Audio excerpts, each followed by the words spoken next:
NEET UG ചോദ്യപേപ്പർ ചോർച്ചയെ അപലപിച്ച് Indian medical association NTA-ക്കും ചോർച്ചയ്ക്ക് പിന്നാലെ കുറ്റവാളികൾക്കെതിരെയും അടിയന്തര നടപടി സ്വീകരിക്കണമെന്ന് ഇന്ത്യൻ മെഡിക്കൽ അസോസിയേഷൻ ആവശ്യപ്പെട്ടു. അച്യുതൻ ഡൽഹിയിൽ നിന്ന് വിവരങ്ങളുമായുണ്ട്.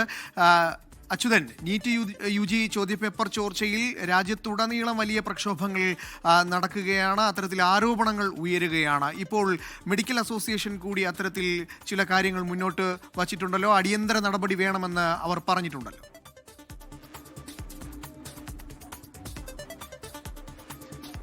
അനൂപ്, ഈ നീറ്റ് യുജി ചോദ്യപേപ്പർ ചോർച്ചയിൽ അടിയന്തര നടപടിക്കൊപ്പം ചില മാറ്റങ്ങൾ അത് കേന്ദ്ര സർക്കാർ ഇടപെട്ട് തന്നെ ഈ പരീക്ഷ നടത്തിപ്പിൽ വരുത്തണം എന്നൊരു ആവശ്യം കൂടി ഇന്ത്യൻ മെഡിക്കൽ അസോസിയേഷൻ മുന്നോട്ട് വച്ചിട്ടുണ്ട്. ഏറെ പ്രധാനം NTA-ക്കെതിരെയും ഒപ്പം തന്നെ ഈ ചോദ്യപേപ്പർ ചോർച്ചയ്ക്ക് പിന്നിലെ കുറ്റവാളികൾക്കെതിരെയും കടുത്ത നടപടി തന്നെ സ്വീകരിക്കണം എന്നൊരു ആവശ്യം IMA മുന്നോട്ട് വച്ചിട്ടുണ്ട്.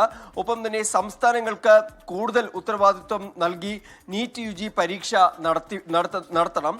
പരീക്ഷ പൂർണ്ണമായി ഓൺലൈനായി മാറ്റണം. മാത്രമല്ല, പ്രതികൾക്ക് കർശനമായ ശിക്ഷ ഉറപ്പാക്കണം തുടങ്ങിയ കാര്യങ്ങളാണ് IMA ഇപ്പോൾ ആവശ്യപ്പെട്ടിരിക്കുന്നത്. ഒപ്പം തന്നെ ഈ ചോദ്യപേപ്പർ ചോർച്ചയുമായി ബന്ധപ്പെട്ട വിശ്വസനീയവും സമയബന്ധിതവുമായ ഒരു CBI അന്വേഷണം ഉറപ്പാക്കണമെന്നതുകൂടി IMA ആവശ്യപ്പെട്ടിട്ടുണ്ട്. ഇന്ന് കേന്ദ്ര വിദ്യാഭ്യാസ മന്ത്രി ധർമ്മേന്ദ്ര പ്രധാൻ ആ വീഴ്ച പറ്റിയതായി സമ്മതിച്ചതിന് പിന്നാലെ തന്നെയാണ് IMA ഈ ചോദ്യപേപ്പർ ചോർച്ചയെ അപലപിച്ച് ഇപ്പോൾ രംഗത്തെത്തിയിരിക്കുന്നത്. അനു,